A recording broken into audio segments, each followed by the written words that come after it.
The Invincible universe is brutal. It's a world where strength is law, where heroes bleed, die, and fail frequently. But what happens when a man who could defeat Superman himself shows up? Here's what would happen if Batman existed in the Invincible universe. Before we insert Batman into the Invincible universe, though, we have to understand what makes him such a unique element in a world filled with superhumans. Batman's defining trait isn't strength, it's willpower and preparation. It's paranoia. He's not a hero by birthright or power. He's a hero because he refuses not to be. In DC, that defiance makes him a maverick, but in Invincible, it makes him a target. This is a universe where the Guardians of the Globe, basically a version of the Justice League, are wiped out in seconds, where characters like Red Rush and War Woman die not because they're unskilled, but because raw power beats technique.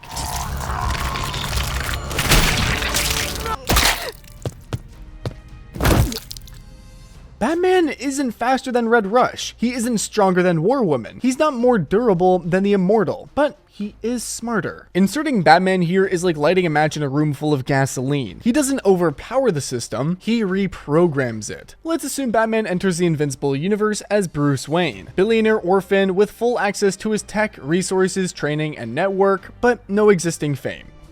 Kevlar utility harness, gas-powered magnetic grapple gun, the 350-pound test monofilament.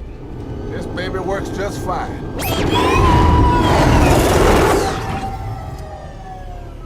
He's not known, he's not respected, he's just another mask in a world already tired of capes. So he does what Batman always does. He operates in the shadows. He builds infrastructure. He starts small and goes on to investigate disappearances, track powered individuals, and observe Omni-Man, because it wouldn't take him long to realize something's wrong. Batman is defined by his detective skills, and in the Invincible universe, that makes him a dangerous anomaly. The GDA may have secrets and Cecil may have surveillance, but Batman has insight. He wouldn't need evidence to know Omni-Man is lying. He'd read it in his body language, in his phrasing, and in his inconsistencies. And he wouldn't confront him. He'd prepare. Now, this would put Cecil and Batman at odds. Cecil Stedman is the Nick Fury of Invincible, but darker. A rationalist willing to burn bridges, lives, and countries if it means Earth survives. And here's where the story gets interesting, because Cecil and Batman are two sides of the same coin. Both men are realists. Both use others like chess pieces. Both understand the power of secrets. But Batman has one thing Cecil doesn't: a line he won't cross. In the earlier seasons of Invincible, Cecil is content using tools like the Reaniman or Black Samson. For God's sake, just give me some good news, Sinclair. We're at least 2 weeks away from even a trial run. You have no idea how dense their muscle tissue is.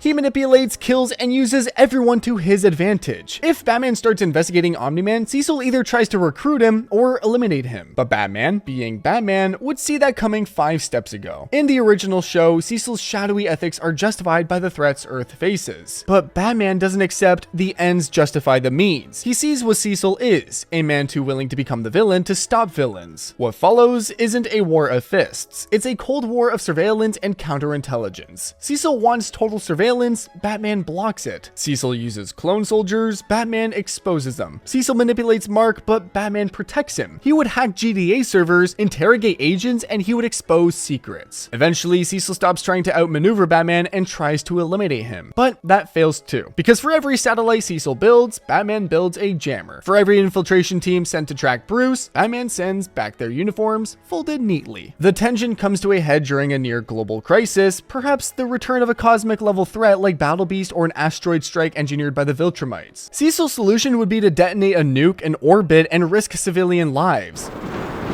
You wouldn't dare.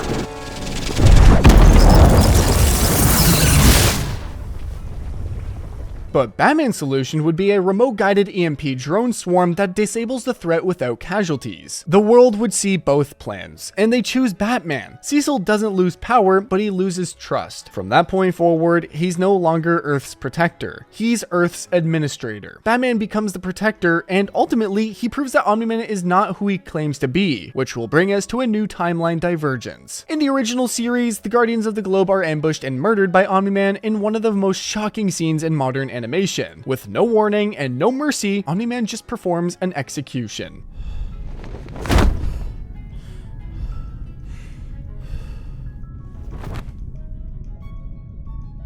But if Batman exists, that massacre doesn't happen the same way, because Batman knows it's coming. Maybe not the exact date, maybe not the location, but he would have picked up on Omni-Man's charade. His overly cooperative attitude, his disinterest in collaboration, his absence during key crisis. He would have bugged Omni-Man's home, or he would have put drones in orbit, maybe heat sensors in the walls. Batman would have done something, anything, because he doesn't let a god walk around unsupervised. So when the Guardians are called to that fateful meeting, Batman is already there, not to fight, but to warn and disrupt Omni-Man's plans. Omni-Man still attacks, but this time it's not a massacre, it's a war. The Guardians, now warned, fight smarter. Red Rush doesn't charge in blind, War Woman doesn't get blindsided, Batman uses tech, traps, sonic weapons, and kinetic dampeners. Does everyone survive? Probably not, but Omni-Man bleeds. And even if they don't manage to kill him, they would successfully capture him. Under Batman's guidance, the GTA will know how to capture a Viltrumite. On the off chance Omni-Man escapes,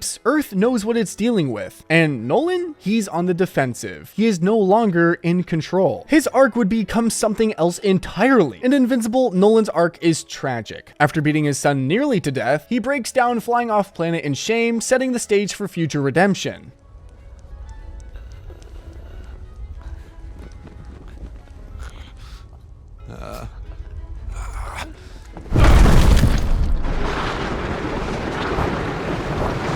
But if Batman is around, that redemption doesn't come easy. Batman doesn't forgive genocidal tyrants. He doesn't give passes for changing your mind. So when Nolan returns later in the series, trying to warn Earth of the Viltrumite threat, Batman is waiting. Not with a punch, but with evidence, testimonies, recordings, everything. He doesn't let Nolan disappear into guilt. He puts him on trial, morally and publicly. And maybe Nolan helps fight the Empire again. Maybe not. But under Batman's rule, he's held accountable. Because unlike Mark, Batman doesn't need a father. He became his own parent from the minute his parents died. Now we come to the main character, Invincible. Because Batman wouldn't let his biggest enemy's family out of sight. Mark Grayson's arc is defined by emotional trauma and sudden power. He's a teenager given the powers of a god with no guidance but a father who turns out to be a monster. In the canon timeline, he's naive. He learns by being broke, physically and emotionally. But what if Batman took an interest? Batman wouldn't recruit Mark. He'd watch him, study him, and when Nolan's betrayal becomes public, Batman steps in. Not as a mentor, but as a mirror. He trains Mark, not how to hit harder, but how to think and how to fight smarter.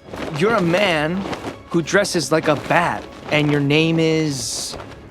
well, you know, I mean, like, don't you think that's kind of lazy? This fundamentally changes Mark's development. Instead of learning through constant defeat, Mark starts winning small battles. Instead of running in fist first, he starts using intel. It doesn't make him perfect, but it makes him less broken. Batman becomes his moral compass, his anti-Nolan. And Mark wouldn't be the only one to be influenced by Batman. He would reshape everyone. Without Batman, the teen team is a dysfunctional bunch of overpowered, undertrained, emotionally reactive teenagers. Great in a pinch, but incapable of handling serious threats. He doesn't just train the teen team, he militarizes them emotionally, ethically, tactically. Adam Eve learns how to weaponize her power at a quantum level, going far beyond basic construction and manipulation. Batman teaches her restraint through control, not suppression. Rexplode, a chaotic wildcard, becomes a loyal operative, reminded constantly of the cost of arrogance. Batman doesn't coddle him, he breaks him and then rebuilds him into someone useful. Duplicate becomes a master of coordinated combat through replication. Imagine a trained Kate forming her own task force with synchronized clones. Monster Girl is taught psychological resilience. Bruce, having faced his own demons for years, becomes a mentor, not by comforting her, but showing her how to weaponize her trauma. He'd expose Robot's secrets early, forcing Rudy to confront his ethics sooner. Under his guidance, they become something new, a hybrid of the Bat Family and the Justice League tempered by the brutality of the world. They don't just save people, they prepare for the worst. Under Batman's influence, heroes don't die meaningless deaths. They adapt and they survive. This new teen team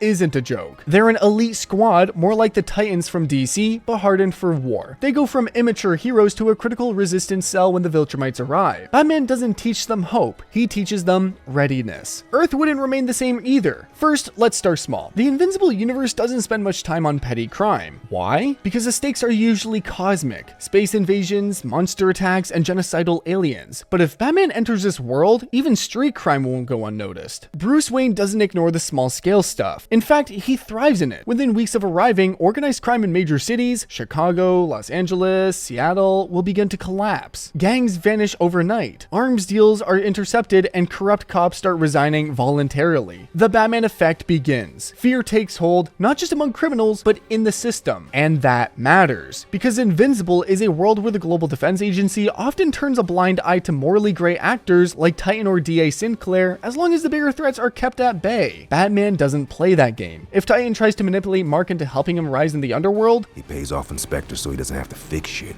then burns them for insurance money if anyone's inside at the time. Too bad.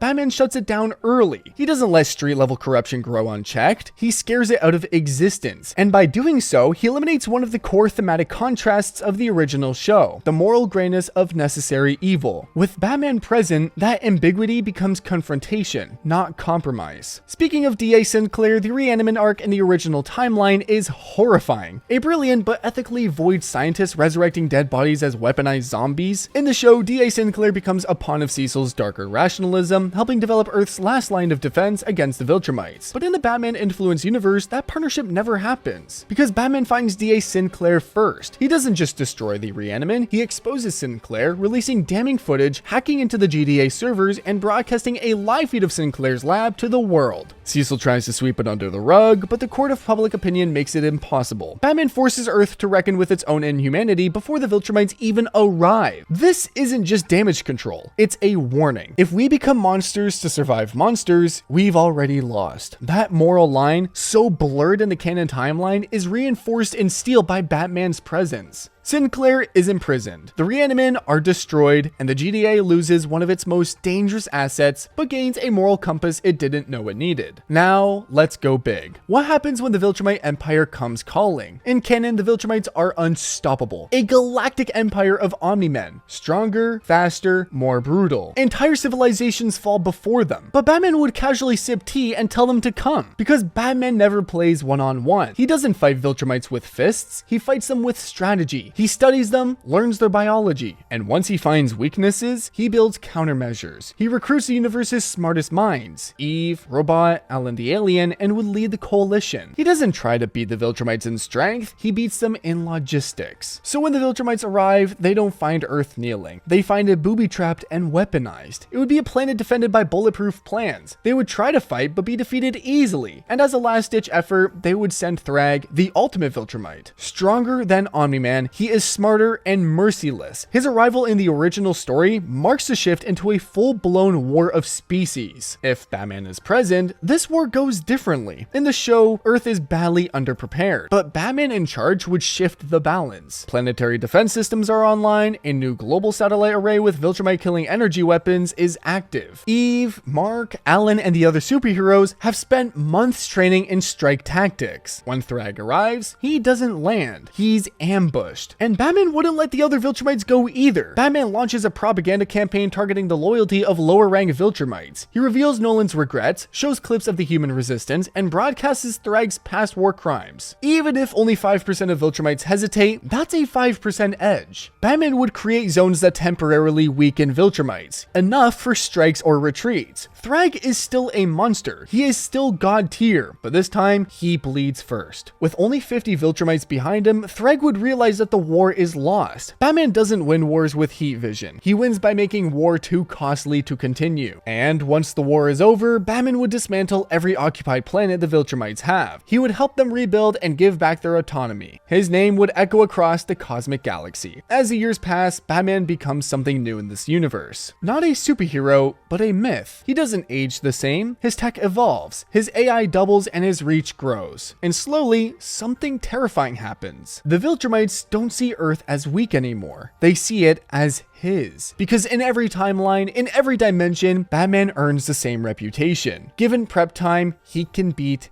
anyone. And that becomes legend. A universe full of Supermen learns to fear the mortal man, the Bat of Earth. By the time the war ends, the Invincible universe is unrecognizable. Nolan lives, but under constant surveillance. Cecil still runs the GDA, but has to ask approval for major decisions from the Bat-trained task force. The Teen Team becomes a Justice League tier force under Batman's strategic guidance. Thrag is defeated, not through brute force, but through surgical, calculated planning. When all of it is over, Batman Batman would disappear, just like he always does, because that's what he is. He's not a god or a tyrant, he's just a man who shapes himself to be a legend. If Batman entered the Invincible universe, he wouldn't outpunch anyone. He wouldn't try to be Mark's dad or Earth's savior, he would simply watch. And in doing so, he'd become the only thing the Viltrumites truly fear. A man who already knows how to beat them before they even arrive. If you like this video, be sure to check out this video, why Batman vs. Omni-Man isn't even close.